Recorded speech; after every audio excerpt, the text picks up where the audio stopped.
हाँ जी साथियों, एक बार आप सभी का ऑनलाइन ऑफलाइन एक साथ में हार्दिक स्वागत अभिनंदन। साथियों, कल की क्लास में हमने देखा था भारत के अंतरिक्ष यात्री तीन थे। एक हमने रोबोट पढ़ा था व्योम मित्र। जो तीन पढ़े उसमें से एक का जन्मदिन भी है, मिस्टर राकेश शर्मा, जो भारत के पहले अंतरिक्ष यात्री थे। 3 जनवरी 1949 को उनका क्या हुआ था, जन्म हुआ था। वो की बातें कंप्लीट हो गई। आज हम चल रहे हैं पर्वतारोहण। कौन सा रोहण है? पर्वतारोहण। पर्वतारोहण में आने वाली कठिनाइयां और भारत की महिला पर्वतारोही, है ना, कि क्या है पर्वतारोहण में आने वाली कठिनाइयां। पर्वतारोहण, कल कुछ बच्चे कह रहे थे कलर थोड़ा कम नजर आ रहा है ना, हम पूरा रेड ले लेते हैं। पर्वतारोहण में, पर्वतारोहण में आने वाली कठिनाइयां, में आने वाली क्या है, कठिनाइयां। आने वाली कठिनाइयां।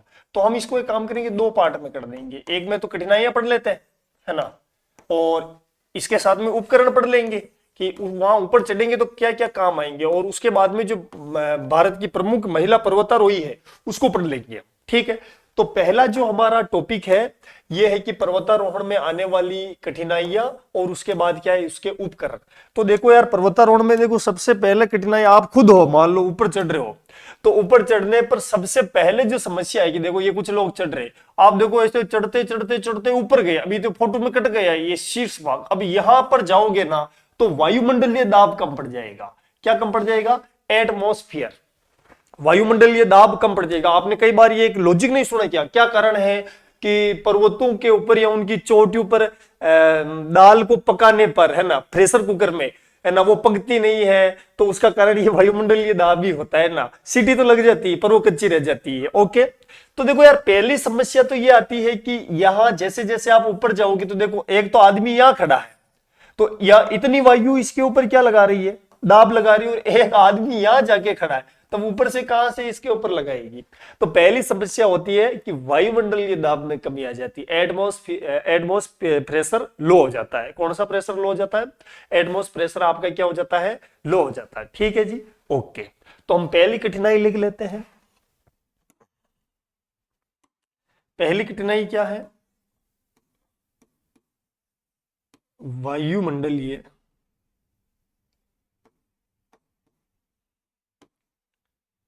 वायुमंडलीय, वायुमंडलीय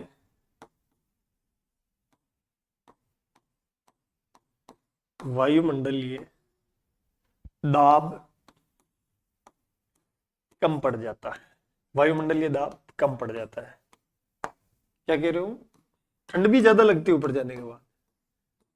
सच में? ऊपर क्या नहाना थोड़ी होता है रोज रोज? बस रोज तो नहाने की कोई जरूरत नहीं है ना।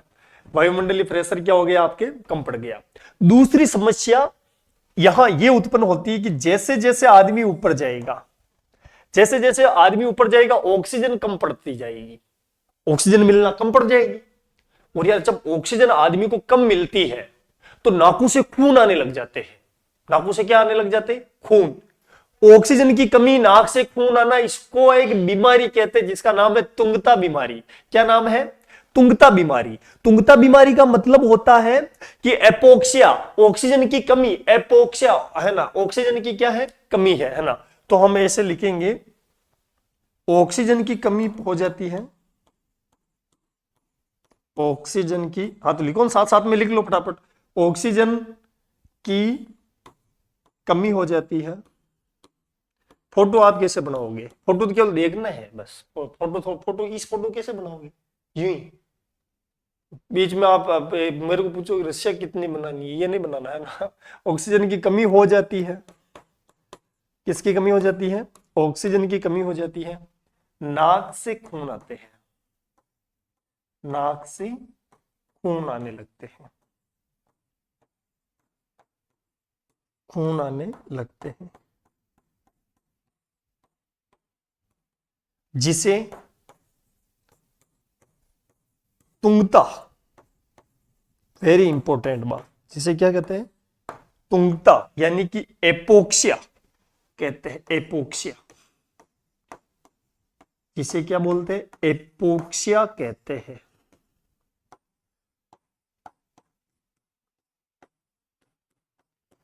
क्या कहते हैं? एपोक्सिया कहते हैं। जिसे क्या कहते हैं? एपोक्सिया कहते हैं। क्या बोलते हैं? एपोक्सिया कहते हैं। क्या बोलते हैं? एपोक्सिया या तुंगता बीमारी। कौन सी बीमारी बोलते हैं? तुंगता बीमारी। कौन सी बीमारी है? तुंगता बीमारी, एपोक्सिया। ओके, ठीक है जी, चलो आगे चलते हैं। ऑक्सीजन की कमी हो जाती है, नाक से खून आने लगते हैं, जिसे हम एपोक्सिया या तुंगता बीमारी कहते हैं। ठीक है, ये इंपॉर्टेंट बात है समस्या में। ठीक है, तो पर्वतारोहियों के सामने सबसे बड़ी समस्या आती है एपोक्सिया या तुंगता बीमारी। ठीक है, ओके। अब तीसरी समस्या क्या आती है? आगे चले? अरे आगे चले क्या?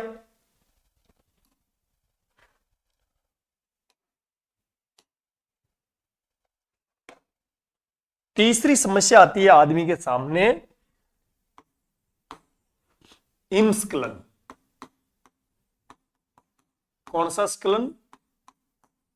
हिमस्खलन, मतलब बर्फ का बहना स्खलन। आपने वो बाहुबली फिल्म नहीं देखी?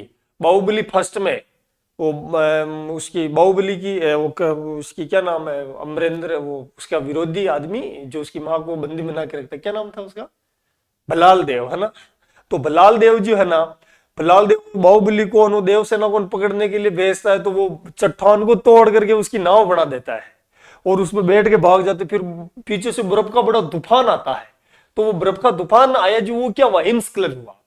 कम अनुभवी आदमी अगर पर्वतारोही हो और हिमस्खलन से गुजर जाए, मर जाएगा। कितनी टेम्परेचर यार, बर्फ के साथ लुढ़कता है वो, बर्फ के साथ जैसे कोई पत्थर लुढ़क रहा है। ठीक है, ओके, है ना? तो हम लिखेंगे यहां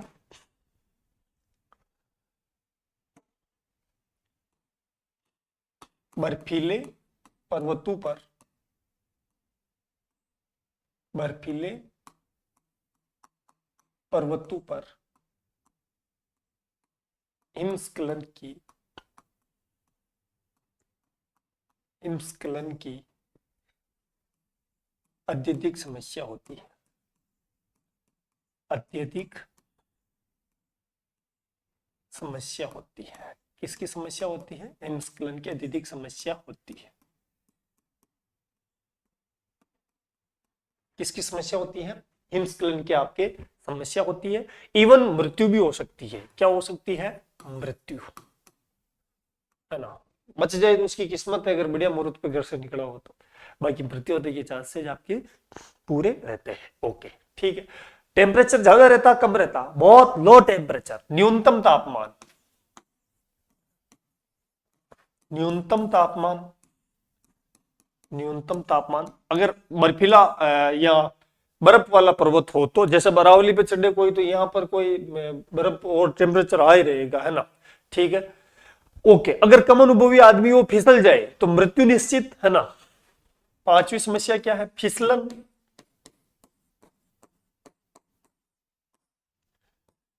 यदि कम अनुभवी व्यक्ति, यदि कम अनुभवी व्यक्ति फिसल जाए, फिसल जाए तो मृत्यु हो सकती है। मृत्यु हो सकती है। क्या हो सकती है साथियों? मृत्यु हो सकती है। ठीक है, ओके, चलो आगे चलते हैं। चलते हैं आगे, यहां तक लिख लिया ना? ओके। अब यार और क्या समस्या आती है? और क्या समस्या आती है? मेन है जो समस्या, ये खाने पीने की भी समस्या रहती है। आप वहां अपना मनपसंदीदा भोजन नहीं खा सकते हो। आप कह दो कि आज मेरे मटर पनीर खाने की इच्छा हो रही, वहां मटर पनीर कहाँ है? आप कह दो आज मैं तो दाल बाटी चूरमा खाऊंगी, तो वहां दाल बाटी चूरमा ना सूरमा कुछ नहीं है। ठीक है, हल्का भोजन खाना होता है। क्या होता है? हल्का भोजन, है ना? तो भोजन की समस्या रहती है। भोजन की क्या रहती है? समस्या। भोजन की उपलब्धता, अवेलेबिलिटी कम, भोजन की उपलब्धता कम, भोजन की उपलब्धता कम। क्या है? भोजन की उपलब्धता कम, है ना? ये न्यूनतम तापमान 0 डिग्री भी हो सकता है, 0 डिग्री सेंटीग्रेड, और माइनस, है ना? माइनस में भी हो सकता है ना? माइनस में भी टेम्परेचर हो सकता है। ये बात आपको विशेष रूप से ध्यान रखनी है। दैट्स क्लियर, ठीक है। ये तो थी समस्या। देखो यार, समस्या से ज्यादा प्रश्न है ना, ये वाला एग्जामिनर का पसंदीदा प्रश्न रहेगा। बाकी तो ये नॉर्मल सी कठिनाइयां हैं। आपको कॉमन सेंस की बात है कि हम जब ऊपर चढ़ते हैं तो क्या क्या समस्या आती है। अब है कि पर्वतारोहण में काम आने वाले उपकरण, है ना, पर्वतारोहण में काम आने वाले उपकरण। तो देखो यार, पर्वतारोहण में काम आने वाले उपकरण, है ना, ये लो पहला उपकरण देखते हैं। देखो पर्वतारोहण के उपकरण में हमें यहीं से पता चल रहा है, एक रस्सी चाहिए, बढ़िया वाले शानदार जूते, नुकीले जूते चाहिए, देखो शानदार वाला कोट चाहिए। इसमें चश्मा नजर नहीं आ रही, चश्मा और देखते हैं हम, है ना, चलो कोई नहीं, वो भी आगे वाले में देख लेंगे, है ना। तो पर्वतारोहण के काम आने वाले क्या है, इंस्ट्रूमेंट, उपकरण। पर्वतारोहण में काम आने वाले उपकरण, पहला जो उपकरण है, पहला उपकरण है नुकीले जूते। जूते भी क्यों, कौन से,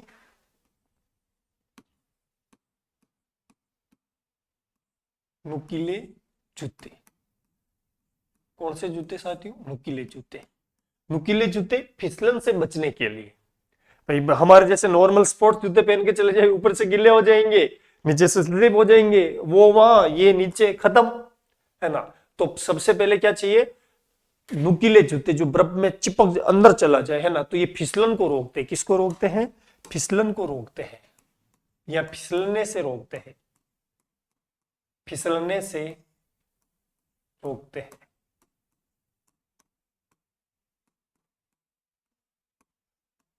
किससे रोकते हैं, फिसलने से रोकते हैं। किससे रोकते हैं, फिसलने से रोकते हैं। ओके, आगे देखो, दूसरा ऑक्सीजन सिलेंडर। कौन, सिलेंडर भी कौन सा चाहिए, ऑक्सीजन सिलेंडर, ऑक्सीजन,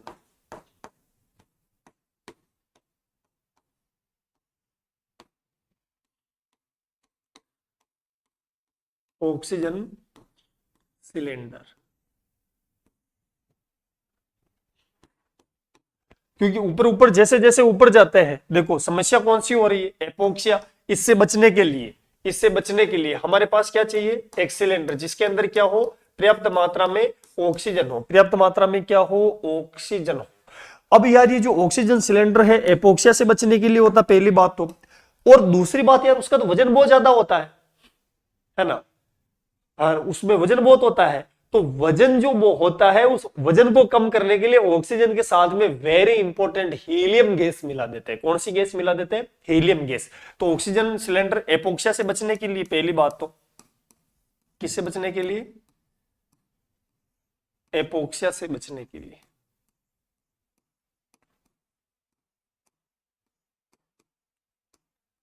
किससे बचने के लिए, एपोक्सिया से बचने के लिए। दूसरी इंपॉर्टेंट बात कि इस ऑक्सीजन सिलेंडर में ऑक्सीजन प्लस, वेरी इंपॉर्टेंट बात है ना, ऑक्सीजन प्लस हीलियम गैस होती है। कौन सी गैस होती है, ऑक्सीजन प्लस हीलियम गैस होती है। इंपॉर्टेंट बात, कौन सी गैस होती है, ऑक्सीजन प्लस हीलियम गैस होती है। ये जो हीलियम गैस होती है ना, इसके बारे में कुछ बातें हमें पता होनी चाहिए। पहली बात ये पता होनी चाहिए कि ये निष्क्रिय गैस है। कौन सी गैस है, मतलब किसी से क्रिया नहीं करती। अगर क्रिया करती तो यार ये इसे ऑक्सीजन से क्रिया कर लेती, ये ऑक्सीजन से क्या कर लेती, क्रिया कर लेती। दूसरी बात, दूसरी इंपॉर्टेंट बात इस हीलियम के बारे में, हल्की गैस है, आवर्त सारणी की दूसरी सबसे हल्की गैस, आवर्त सारणी की सबसे हल्की नोबेल या निष्क्रिय गैस। ठीक है, तो इसके बारे में क्या लिखेंगे, हल्की गैस, लाइट वेट, तो वजन कम कर देती है, इसलिए हम इसका हीलियम का यूज करते हैं। किसके साथ में करते हैं, ऑक्सीजन के साथ में। ठीक है, ओके। नेक्स्ट चलो, ये तो दो उपकरण हुए, एक तो क्या होगी, नुकीले जूते, और एक ऑक्सीजन सिलेंडर। क्या है, सिलेंडर। ठीक है, आगे लिखो आई एक्स, आइस एक्स। क्या है, आइस एक्स। तीसरा उपकरण क्या है, आइस एक्स। अंग्रेजी, ये अंग्रेजी तो है बस, आइस एक्स।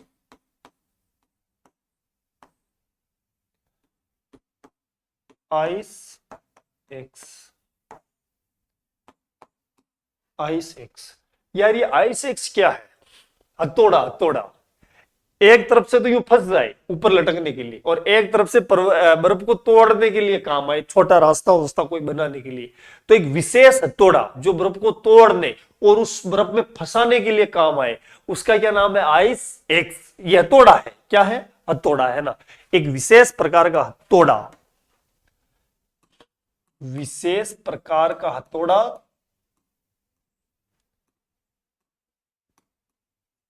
विशेष प्रकार का हथौड़ा, विशेष प्रकार का हथौड़ा जो बर्फ को तोड़ने, बर्फ को तोड़ने, बर्फ को तोड़ने तथा, बर्फ को तोड़ने तथा बर्फ में फंसाने के लिए काम आता है। आदमी को फंसाने के लिए नहीं, हथौड़े को फंसाने में है ना, आप लटक के ऊपर बर्फ को फंसाने में काम आता है। ये फिल्में देखने वाले को ये हथौड़ा बहुत ज्यादा देखा हुआ है, फंसाने में काम आता है। ओके, ठीक है, ये आइस एक्स। एक स्पेशल उपकरण और होता है, आइस ग्लोसस। इसके नाम से ही सबको पता चल गया होगा, आइस ग्लोसस, है ना, आइस ग्लोसस, आइस ग्लोसस। क्या है आइस ग्लोसस? एक विशेष प्रकार का चश्मा। क्या है? विशेष प्रकार का चश्मा जो बर्फ से परावर्तन होकर के प्रकाश की किरण आ रही है उसको रोकने में भी काम आता है। अरे यार, आपने वो चश्मा देखा होगा, यूं थोड़ा बड़ा होता है, चारों तरफ से यूं जैसा आंखों के ऑपरेशन कराया हुआ हो, है ना, ऐसे मतलब पूरा प्रोटेक्टिव होता है। वो कौन सा चश्मा है? आइस ग्लोसस। क्या काम करता है? प्रकाश से बर्फ से जो परावर्तन होकर के प्रकाश आंखों में गिर रहा है उसको रोकने में काम आता है। उसको क्या करने में काम आता है? रोकने में काम आता है ना। तो देखो,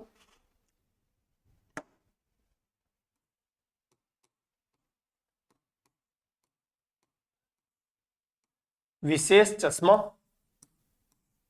जो बर्फ को बर्फ से बर्फ से बर्फ से बर्फ से परावर्तन परावर्तित बर्फ से परावर्तित किरणों से परावर्तित बर्फ बर्फ से परावर्तित किरणों से आंखों को बचाता है, से आंखों को बचाता है। आंखों को क्या करता है? बचाता है, बचाता है। ओके, किसको बचा रहा है? आंखों से परावर्तित किरणों को बचाता है। ठीक है जी, ओके जी, नेक्स्ट चलो। ये क्या हो गया हमारा? आइस ग्लोसस। और एक है आइस एक्स, नुकीली छड़ टक टक करके अंदर फंसा दे, है ना, नुकीली छड़ बर्फ में व्यक्ति को लटकने या एक खाई से दूसरी, जैसे बीच में खाई है तो उधर फेंक देते हैं ना, और उसके लटक के इधर चले जाते हैं। वो कौन सी छड़ है? नुकीली छड़। हाँ, सब आप फिल्में देखने वाले सब जानते हैं भैया। नुकीली छड़।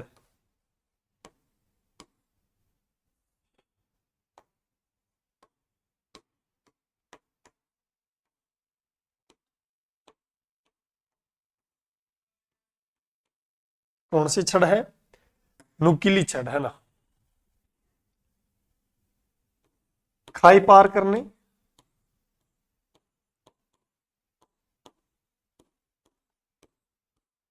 या लटकने में काम आती है।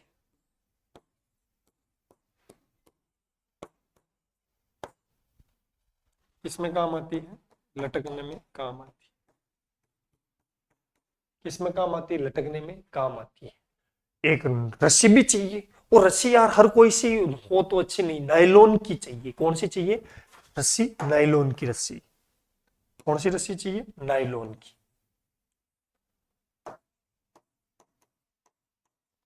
रस्सी, नायलॉन की।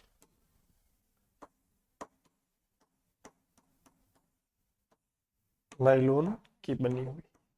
नायलॉन नाम जो है बहुलक है, ये बनी हुई है ना। नायलॉन नाम किस किस से रखा? न्यूयॉर्क, क्या क्या है, न्यूयॉर्क और लंदन। नायलॉन नाम किस किस से रखा? न्यूयॉर्क और लंदन के नाम पर आगे रखा। ठीक है जी, आगे चले, है ना। और यार ठंड से बचने के लिए हाथों के दस्ताने भी चाहिए, है ना। तो वो की लिखने की जरूरत थोड़ा है क्या, चलो लिख लेते हैं, क्या पता वो ही आ जाए, है ना।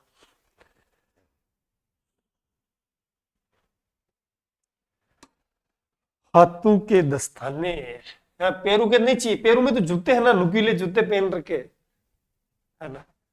हाथों के दस्ताने, हाथों के दस्ताने, ठंड से बचने के लिए।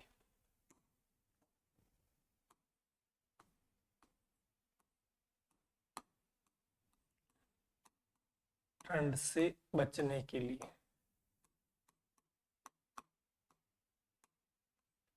किससे बचने के लिए? ठंड से बचने के लिए। और क्या चाहिए? हल्का खाना, डाइट नहीं चाहिए ना, हल्का खाना। हल्का खाना क्योंकि भैया ऊपर चढ़ना है, नीचे नहीं आना है। हल्का खाना, हल्का खाना, है ना। अब हल्के खाने में क्या, हल्का हल्का खाना ही है, हल्के खाने में नहीं समझते हो क्या? बस वो का वही है ना। हाँ लेकिन पौष्टिक होना चाहिए। हल्का खाने का मतलब ऐसे नहीं कोई आप घास फूस या वेपर्स नमकीन लेके चले जाओ, है ना। हल्का चाहिए लेकिन पौष्टिक चाहिए। ओके, पोर्टेबल फोल्डिंग तंबू। आपने फिल्म में देखा, एक चेन से पूरा बंद कर देते, एक चेन से पूरा खोल देते, वो पोर्टेबल तंबू, है ना, फोल्डिंग वाला। पोर्टेबल फोल्डिंग तंतु, पोर्टेबल फोल्डिंग तंबू, है ना, ताकि इधर उधर ले जाने में क्या हो, सहायता रहे, हेल्प मिले, जल्दी काम हो, जल्दी समेट सके, जल्दी लगा सके। ठीक है, ओके। नेक्स्ट आगे चलते हैं। अब आगे की हम देखते हैं, ये तो हमारे समस्या, और ये हमारे मतलब क्या बोलते हैं इसको, उपकरण काम आ गए।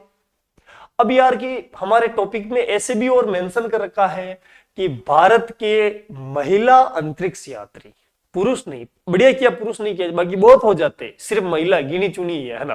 तो देखो गिनी चुनी में पहले गिनी चुनी की ओर चलते हैं। इस महिला का आपने नाम सुना होगा 100%, है ना। इस महिला का नाम आप लोगों ने सुना होगा। क्या नाम है इस महिला का? है, नाम पता ही नहीं है? देखी देखी तो लग रही है। ठीक है, तो देखो देखी देखी क्यों नहीं लगेगी यार, ये बछेंद्री पाल है। कौन सी पाल है? बछेंद्री पाल।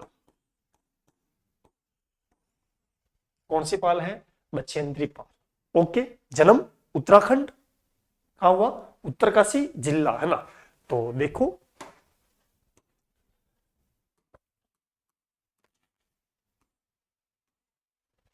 बछेंद्री पाल को हम क्यों पढ़ रहे हैं, है ना। भारत की पहली महिला, भारत की पहली महिला जो माउंट एवरेस्ट पर चढ़ी। किस पर चढ़ी? Mount Everest. और भारत की तो पहली, और विश्व की 5वें नंबर की।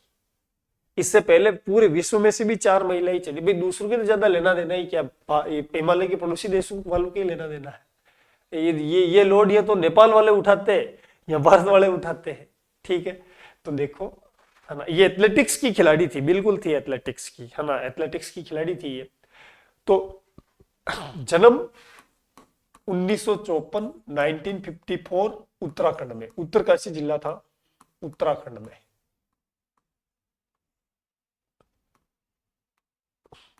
है ना। जन्म 1954 उत्तराखंड में। भारत की पहली महिला, भारत की पहली महिला,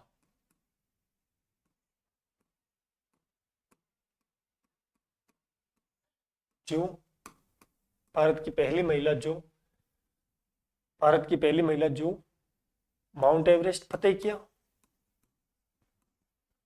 माउंट एवरेस्ट, माउंट एवरेस्ट फतेह किया? क्या फतेह किया? माउंट एवरेस्ट फतेह किया, माउंट एवरेस्ट फतेह किया तथा विश्व की 5वीं महिला, विश्व की 5th महिला,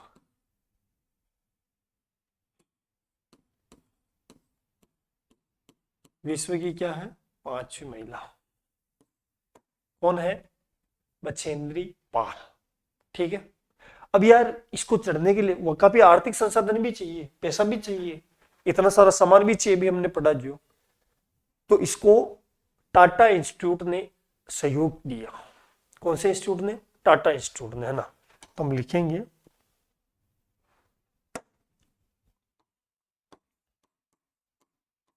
टाटा संस्थान के द्वारा, टाटा संस्थान के सहयोग से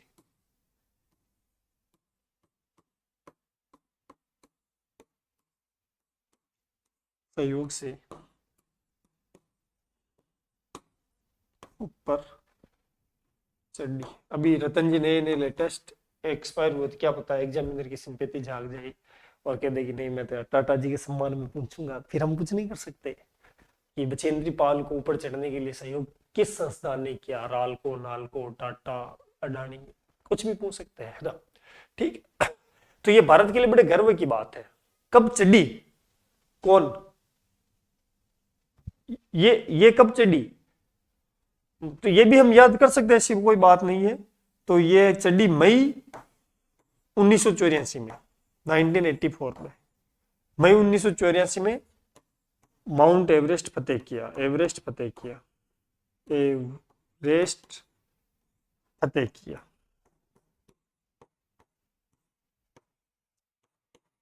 क्या फतेह किया? माउंट एवरेस्ट फतेह किया मई 1984 में। कब किया? 1984 याद रह जाएगा काफी। ठीक है, ओके। अब ये तो बड़ा ऐतिहासिक काम था, तो इसको कुछ अवार्ड भी मिले। देखो मैं अवार्ड ये लिख देता हूं एक ही पेज में। क्या क्या अवार्ड मिले इसको? अवार्ड मिले पद्म विभूषण। कौन सा विभूषण? थोड़ा ये भी यार नाम है, बढ़िया राइटिंग में लिखते हैं। बछेंद्री पाल, बछेंद्री पाल।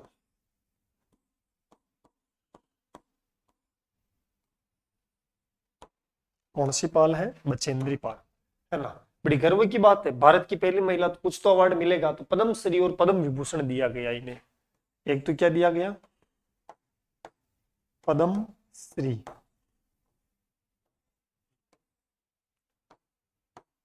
पद्म विभूषण।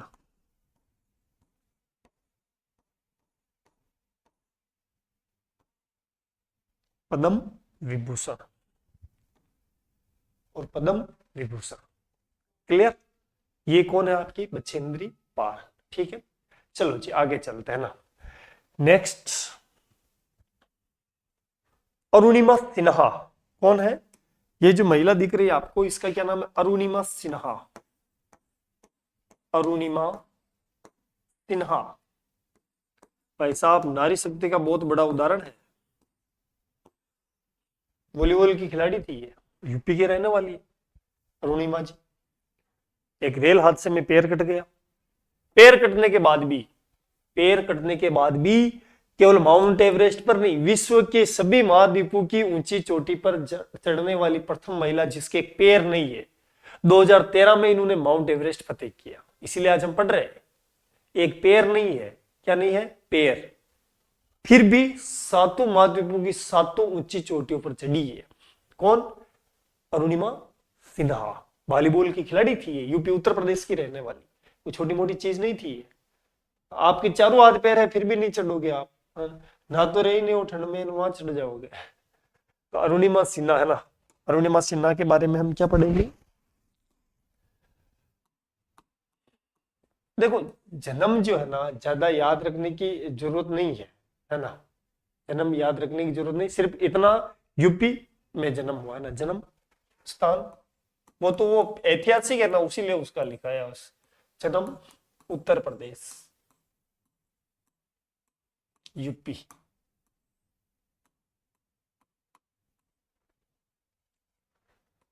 क्यों याद कर रहे हैं? रेल हादसे में, कौन से हादसे में?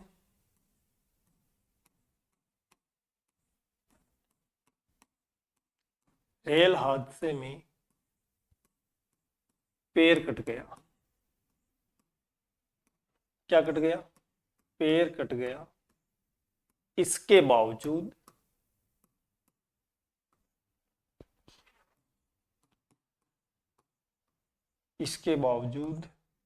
रेल हादसे में क्या है? पैर कट गया, इसके बावजूद सातों महाद्वीपों की ऊंची चोटी पर चढ़ी। सातों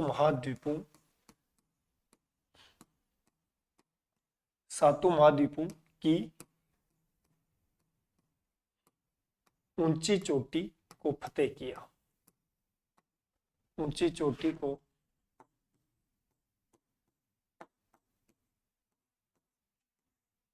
फतेह किया। ऊंची चोटी को क्या किया? फतेह किया। कौन? अरुणिमा सिन्हा 2013 में माउंट एवरेस्ट पर चढ़ी। कब चढ़ी? 2013 में। 2013 में माउंट एवरेस्ट फतेह किया।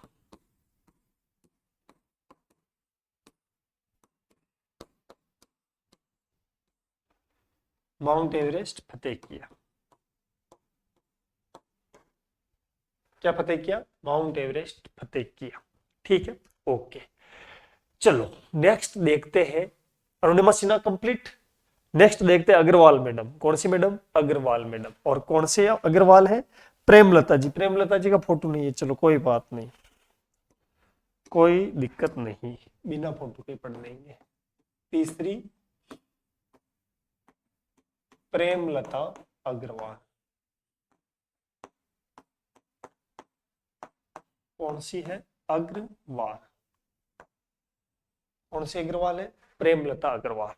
प्रेमलता अग्रवाल जो है ये झारखंड की रहने वाली, और इसका रिकॉर्ड ये है कि 48 ईयर की एज में, 48 साल की उम्र में, कितने साल में? 48 साल की उम्र में माउंट एवरेस्ट फतेह किया। कितने साल की एज में?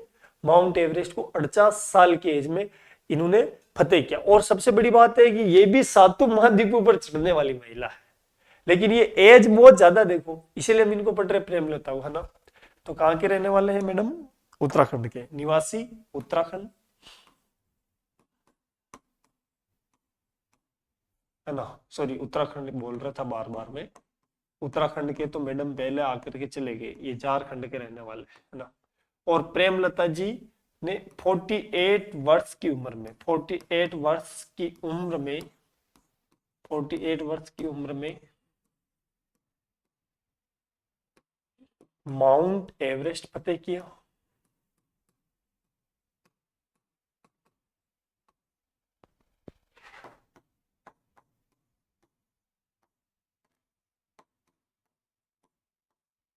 दूसरी बात,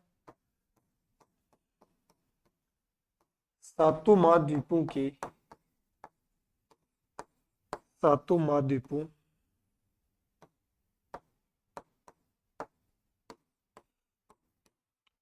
सातों महाद्वीपों की ऊंची चोटी पर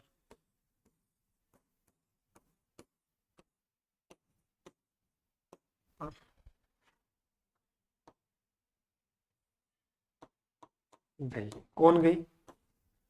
प्रेमलता मैडम। ठीक है, लेकिन हमारे मन में इनके प्रति इज्जत क्यों है कि 48 साल की एज में गई।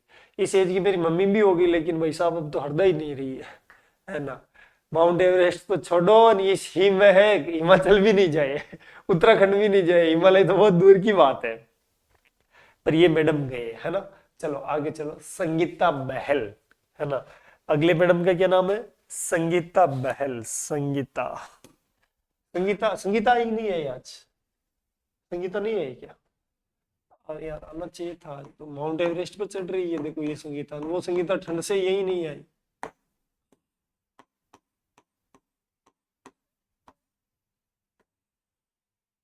रोज कौन आता है संगीता का? चलो ठीक हुआ, होगा।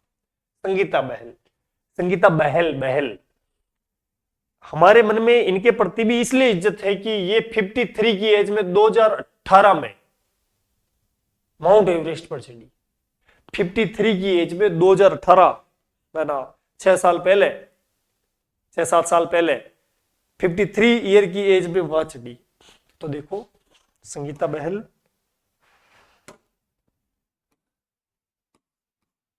53 वर्ष की उम्र में,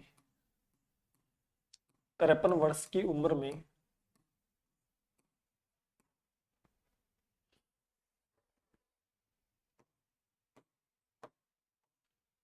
53 वर्ष की उम्र में माउंट एवरेस्ट फतेह किया।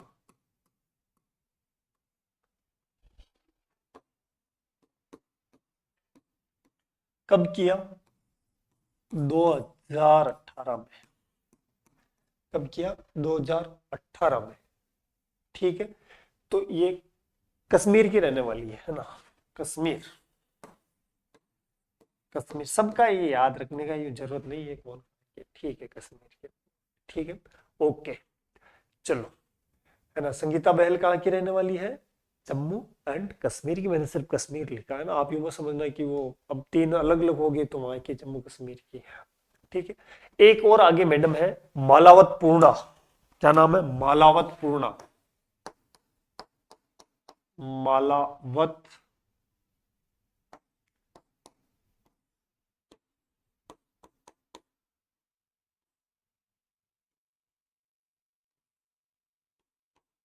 कौन सी पूर्णा है? मालावत पूर्णा। सबसे कम उम्र की माउंट एवरेस्ट पर चढ़ने वाली। सबसे कम उम्र की मतलब कितने वर्ष की उम्र में? 13 वर्ष की उम्र में, है ना, 13 वर्ष 11 माह की थी, जो लगभग 14 वर्ष की है। लगभग 14 वर्ष की उम्र में मालावत पूर्णा ने वहां माउंट एवरेस्ट फतेह किया। 14 साल की उम्र में। तेलंगाना के रहने वाले हैं ये छोटे बहन जी, है ना। तो देखो, निवास स्थान तेलंगाना। क्या है? तेलंगाना। 14 वर्ष की उम्र में, यानी कि एक्यूरेट 13 वर्ष 11 माह, 14 वर्ष की उम्र में, 14 वर्ष की उम्र में माउंट एवरेस्ट फतेह किया। इसलिए तो पढ़ रहे हैं माउंट एवरेस्ट फतेह किया। क्या फतेह किया? माउंट एवरेस्ट फतेह किया। कितने साल की एज में? 14 साल की उम्र में। ठीक है, एक और आगे,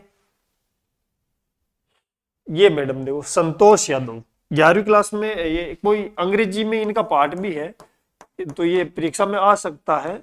शायद ये 9वीं 10वीं में या ये ऐसा कोई था या भी है, मेरे को ये याद है, संतोष यादव का, अंग्रेजी में संतोष यादव का। फोटो का भी पुराना लग रहा, पर इतनी पुरानी भी नहीं है ये मैडम, है ना, संतोष मैडम, है ना। संतोष मैडम इतनी पुरानी मतलब 50-60 के आसपास की नहीं, 90-92 की बात है। तो ये माउंट एवरेस्ट पर सबसे पहले 2 बार चढ़ने वाली पहली महिला है। सबसे पहले 2 बार चढ़ने वाली पहली महिला 1992 एंड 1993 में वहां चढ़ गई। हरियाणा के रहने वाले थे, हरियाणा के लोग दूध दही बहुत खाते हैं तो चढ़ सकते हैं भैया, है ना। तो ये कहां के रहने वाले हैं? हरियाणा, HR। ठीक है,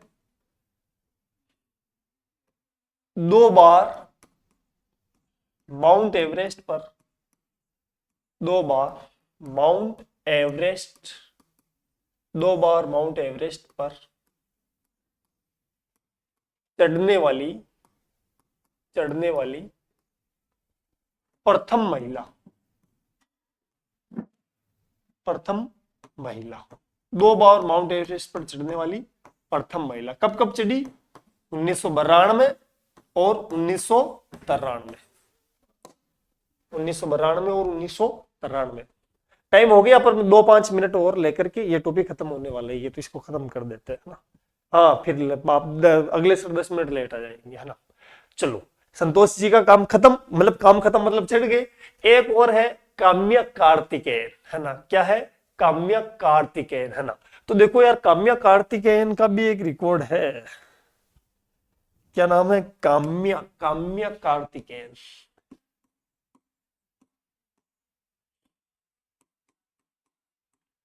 काम्या कार्तिकेयन। नाम से पता चल रहा है कि मैडम राजस्थान के या इधर के तो नहीं है, थोड़े दूर दराज के हैं, और यह महाराष्ट्र मुंबई के रहने वाले,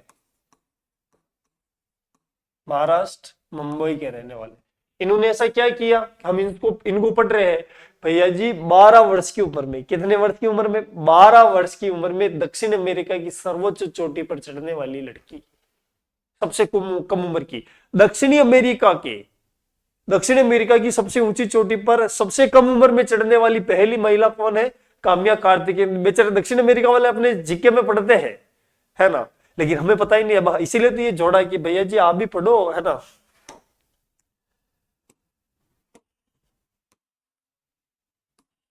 साउथ अमेरिका की सर्वोच्च चोटी पर सबसे कम उम्र में, सबसे कम उम्र मतलब कितने की उम्र में, 12 वर्ष की उम्र में, सबसे कम उम्र में चढ़ने वाली महिला है, महिला थोड़ी होगी ये, 12 वर्ष की महिला हो जाएगी तो आप क्या हो फिर। सबसे कम उम्र 12 वर्ष में चढ़ने वाली प्रथम लड़की, प्रथम बालिका,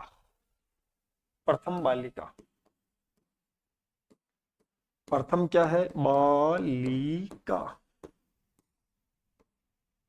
क्या है, प्रथम बालिका, क्या है, बालिका, ओके, है ना। एक अंशु जामसोपा, क्या है, अंशु जामसोपा। अंशु जामसोपा का भी एक रिकॉर्ड है, यही मैं बता देता हूं थोड़ा सा। अंशु जामसोपा, अंशु जामसोपा,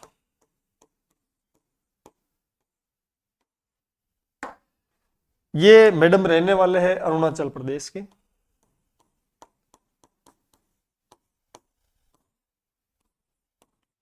कौन से प्रदेश के रहने वाले हैं, अरुणाचल प्रदेश के। दूसरी बात, 5 बार माउंट एवरेस्ट चले गए, कितने बार, 5 बार माउंट एवरेस्ट, इसीलिए तो हम पढ़ रहे हैं।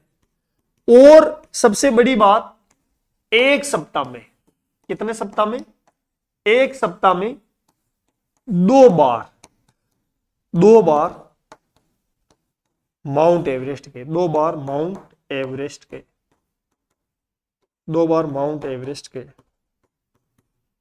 कितनी बार, एक सप्ताह में 2 बार, इसीलिए इनके सम्मान में हम लोग पढ़ रहे हैं।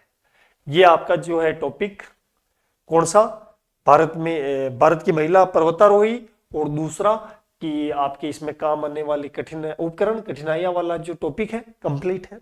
तो ये जो आपके पिछली प्रीलिम्स में दो अलग से जुड़े हैं वो हमने कंप्लीटली पढ़ लिए हैं।